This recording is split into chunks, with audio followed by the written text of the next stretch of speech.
Okay, you guys, today we are going to review all of the e.l.f. brushes except for the mineral line. This includes the Stippling brush and the Kabuki brush as well from the Studio line. So we're just going to start with the $1 brushes, and I actually do not have the entire 12 set of these.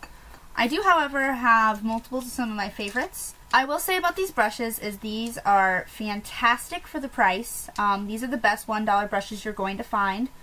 They're not always the softest, and sometimes they're cut a little weird, like they'll have random stray hairs, and sometimes they shed quite a bit, but they only shed usually when you first get them. Then it kind of calms down and they're good to go. I mean, this is a really good powder brush. This is a good full-size powder brush. It's very dense and nice. I used to only use this contour brush, but then I got other ones that I liked, so I don't actually use angled brushes like this anymore, but the main reason I switched over from using the $1 face brushes is they were just a little more rough than what I wanted. So I stopped using these and started using the Studio line brushes. That said, I still use the eye brushes every single day. The brushes I have here are two of the flat shader brushes, one of the rounded blending brushes, and one of the angled defining brushes. Do you see all the powder coming out? All of my brushes are dirty. I need to clean them very badly. I can definitely say that if you are on a budget and $12 for a full set of brushes is amazing. I would definitely say go for it. You're not going to be sorry by any means. But if you can, I would say spring the extra for the Studio line brushes, and I'll tell you why when we get there. However, one of the brushes, well, two of the brushes from this line that you absolutely cannot live without, three brushes that I don't really see in other collections are the rounded blending brush. This is a fantastic blending brush, so pick up a couple of these. The flat shader brush, there's something like this in the Studio line, but it's a little different. And the angled defining brush. I have multiples of these three brushes and use them every day. Moving on to the limited edition $1 professional brushes. This was a set that came 10 for $10. It was limited edition. Essentially they're just little $1 brushes, but they have black handles.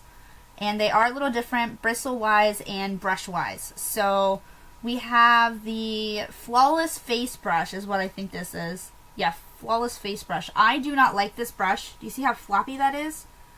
I don't ever use this, and the bristles aren't very soft, so Then there's also the contouring brush. I hate the way this is cut, and it is also too floppy, so that one was another fail for me. The foundation brush is nice. I had one of these from the $1 line as well. I'm not sure where it went, but what I can say about these is these aren't bad. However, sometimes they're cut in such a way that they're a little sharp, so you have to be careful with them, like if you're doing any type of back and forth motion, but overall these are really good brushes, and I don't particularly prefer to apply my foundation with this type of brush, but if I have to, I'll use this to blend out after I use my stippling brush, so it's nice for that. They have this in the $1 regular line too, but I feel like it was slightly better in the limited edition line. There is the professional brow comb and brush. This is kind of the same no matter who you get it from or how much it costs, anything. So if you have one of these, you have one of these. You don't really need another one. The concealer brush. This is tiny. I use this for lip color. As you can see, I actually have my current lip color on there. I love this as a lip brush. It's nice and firm. I guess you could conceal with it, but it's really small, so good lip brush. The professional eyeshadow brush. This is exactly like the one from the regular $1 line. Nice flat shader brush. I have two of these. I got one from the limited edition collection and one from the limited edition Get the Look Smoky and Sultry, I believe. So I love these. I will keep buying these. I pick one of these up pretty much every time I order anything from e.l.f. There is the professional eyelash and brow wand. I prefer this to the brow comb and brush, I think is what it's called, whatever. But yeah, I prefer this. I like this a lot better, so definitely need one of these. I think the $1 line has one of these. I don't remember off the top of my head, but if it doesn't, this is a nice addition. There is the lip defining brush. This is a little too floppy for me for a lip brush. I do use it for eyeshadow though. I use it to get into the inner corners of my eyes and any small detailing, like maybe under my eyes if I don't want a lot of shadow. Although usually I just use a flat shader brush for that. So this is really nice for a small detail brush on the eyes, even though it says lip defining brush. Then there is the Professional Smudge Eye Sponge. I hate this. I don't think I've ever used it. I'm sure some of you would like something like this. I just don't like it. Like that type of brush in general. And then the Professional Eyeliner Brush is just a nice flat liner. It's stained black now because I've used it with gel liner, but I do like this brush quite a bit. This is really nice for even filling in your eyebrows and for color under the eye, and then of course just lining with it. Moving on to the Studio line, I'm actually going to pull out the brushes I have that are new because I don't think I have all of my studio brushes currently in my cup. I think I have some of them in a different case, and I think I have some of them set aside to clean because my brushes have things like this on them. So yeah, we're just gonna start off with the complexion brush. These are the limited edition glitter handles. I love this. I don't know if my camera will focus on that or not, but yeah, I love these. This is the entire Studio line, I will say, has very nice soft bristles. They're synthetic Taklon, so they're really good at being antibacterial, and they just feel fantastic on your face. Like, you won't get a better feeling brush for $3, I'll tell you that much. It is definitely worth it to buy the full kit. However, there are some supplemental brushes from the Studio line that you're going to want. This one is the complexion brush. This is a fantastic medium to large powder brush. I don't know if I would call this a large powder brush in comparison to the $1 brush. It is tapered and it's not terribly thick, so it's really good for an entire wash of blush on the cheek, pressing powder into your face, but for an overall like just wash of soft powder over the face, I would use a fuller brush than this. Next is the fan brush. You always need a fan brush, you just don't ever know it until you need it. It's a nice fan brush. Good sturdy brush. There's not really a lot to be said about fan brushes, but if you think that you don't need one, get one, and then you'll never want to be without it again. They're so good for just brushing away fallout and stuff. So I've never used it to do like a light wash of color on the cheeks like some people suggest, but that's because I have to have a lot of blush for it to show up on me. Next in here, I don't know if this is how they originally came in the package. I think I've moved some around, but next is the concealer brush. This is much better size as a concealer brush. However, I don't wear a lot of concealer, and when I do, I blend it out with my finger anyways, so I usually use this as an additional flat shader brush. It makes a really nice, very thin flat shader brush. Said brush too many times. This is the small smudge brush. This is really good for getting color directly under the eye or for lip color. I like using these for lip color a lot. As a matter of fact, well, you can't tell, but there's lipstick on that. Because I need to clean my brushes. You think I would have thought of that before I started this. This is the eyeshadow C brush. Mine has white powder all over it. The bristles are actually black. I cannot talk. This is a fantastic brush. This is a fuller flat shader brush. It's really nice for picking up a lot of color, doing a lot of blending. Well, I shouldn't say a lot of blending, but it's really good for packing and blending. I love this brush. I actually have a lot of these. I have like 3 or 4 of these, so they're a good basic brush to have. Next is the angled foundation brush. I don't really like putting on foundation with brushes like this, but I prefer this over this. Like, I would much rather put my foundation on with one of these than one of these. That said, I like blending my foundation with these. So, for application of foundation, I prefer this. This is a good brush, nice, firm. Really good for getting right underneath your eye because it's angled, so I'm a fan of that. This is the flat powder brush. I love this brush. It's so soft. It's really good for pressing in powder. It's really good for just getting the apples of your cheeks, using it like that to get a nice defined line for contouring. I love that products are getting on it from my face. It's just a really good brush overall. The only problem I've had with these brushes, I will show you on my other one, I did not use this brush for the first couple months I had it because I just wasn't into using a flat powder brush. Like, you know how you get a brush sometimes and you're kind of like, oh, you know, I don't need that. And then, like, you finally use it once and you're like, holy crap, how did I live without this? That is this brush. However, I started using it maybe 2 months ago at the longest, and it's only been washed like maybe twice.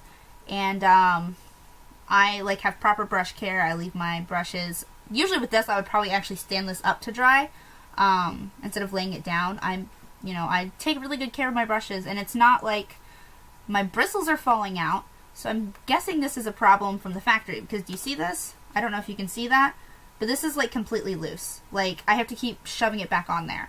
It hasn't come completely off yet, and I'm hoping it doesn't, but because of the fact that it's like coming off, I feel like it's really unprofessional, and I don't use this on clients anymore. So that's a bummer. I'm hoping my other one doesn't start doing that, but I've heard a couple of people complain about that. So it might just be like with the flat powder brush. The e.l.f. small angled brush. This is a fantastic angled eyeliner brush. Does exactly what you would expect it to. Does a really good job. Has a nice long handle. This can be a problem if you try to get in close to a mirror. However, outside of that, the long handle is really nice. So I love this brush. Next is the blush brush. This is a small powder brush. Like, this is pretty small. That said, I've used this for my highlighting, my contouring, and my blush for many applications. It works really well for that. However, it is kind of small, so sometimes it's nice to mix this in with other things. Like, this is really nice for highlighting because you can get really controlled application. So, I don't know so much about blush. I feel like you have to do a lot more work when you use something like this for blush, but if you needed more control, this would work really well for that. This is the small precision brush, and I don't have it out for some reason. I actually think I lost my one of these from my original studio set. I don't think it's supposed to be cut like this. I'm pretty sure it's supposed to be rounded. So that's not good. But I used my other one for lipstick, and I think that's why I lost it. Actually, no, I think it is in... I know where it is. Okay, that's exciting. But yeah, I'm pretty sure it's not supposed to be cut like this. I'm pretty sure it's rounded. Maybe. I will say in the down bar if I'm wrong about that. But I use my other one for applying lipstick because it's a nice, firm, thin brush. So yeah, it's really good for that. And then last but not least is the contour brush. It is a pencil brush. It works really well for getting into your crease. And nice and soft, very firm. Not good for blending. Do not confuse this with a blending brush, which looks like this. So there is a big difference. That is actually the main thing that is missing from the Studio line that I have really noticed a lot, is that there is no blending brush in the Studio line. And I've actually personally recommended this to e.l.f. Like, hey, you need a blending brush in your Studio line. Like, seriously. Because I hate the difference between that when I like use these. So other Studio line brushes that I have and love, and I actually don't think I have any that I absolutely hate besides the entire limited edition collection. I have the Kabuki face brush. This is not the body brush, this is the face brush. The difference between this and the body brush is longer and therefore kind of floppier. So I honestly think your best bet is just to stick with this because I feel like it's not any fuller than this is, but it's just longer, if that makes any sense. This is a wonderful Kabuki brush. It is so soft. It holds a ton of powder. It's actually, you don't realize how much it holds until you clean it. And it is just a perfect Kabuki brush. I love it. I have a cat here and there. All of my brushes have been attacked by my cat recently. We have a kitten. You guys can see her, and I'll link out to a video right around here to something of her terrorizing me. But I love this brush. I cannot recommend this brush enough. It is a fantastic Kabuki brush. If you need one, $3. You can't beat that. I have not tried the Essentials line brush for the Kabuki, but this is the Studio one and I love it. Another brush I have from the Studio line is the Stippling brush. Ooh, mine's a little dirty. I need to clean this. The dirtier it gets, the more stiff it is, so that's kind of nice. But I was actually just messing with the 187 today, and I need to get the 187 so I can actually show you guys the main difference. It's not is full. Like, do you see how small that is? This is maybe 3/4 the size of the 187. That said, when you do this with the 187, that would be about as much give there is. But I'm barely pressing to show you what the 187 would look like compared to this. Do you see how that kind of gets floppy? So this is really nice for stippling, but it's awful for buffing because when you try to swirl it out, it gives on you really badly. So you're not getting very good buffing with this at all. That said, it works really well overall. I just find that I have to use something like this to blend out in the small areas around my eye where it just kind of collapses when I try to blend. So I use this every day. I'm okay with this brush. You're not going to find a better stippling brush, especially not for the price, for less than 20 bucks. I mean, I haven't even been able to find another stippling brush that is 20 or less. So if you're on a budget, you need a stippling brush. This is going to get the job done. I can't say that it'll get the job done as well as other brushes, but it does what it's supposed to do for what you would expect for the price.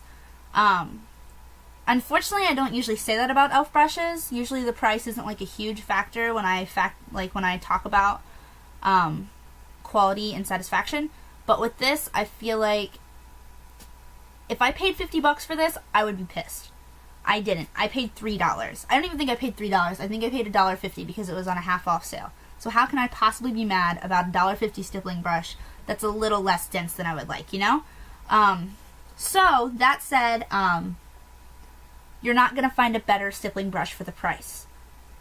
Honestly, you're not going to find a better stippling brush for probably $20 or less. So like I said, I use this every day. I'm going to continue to use it. But if you want a fantastic stippling brush, you're going to have to buy a MAC 187 or, I can't remember the Sigma equivalent, the F50? Is that right? I think that's right. So if you want a and I think even the F50 is less dense than the MAC. So I think if you want a fantastic stippling brush, you're just going to have to go with the MAC 187 or 188 if you want a smaller one. So keep that in mind.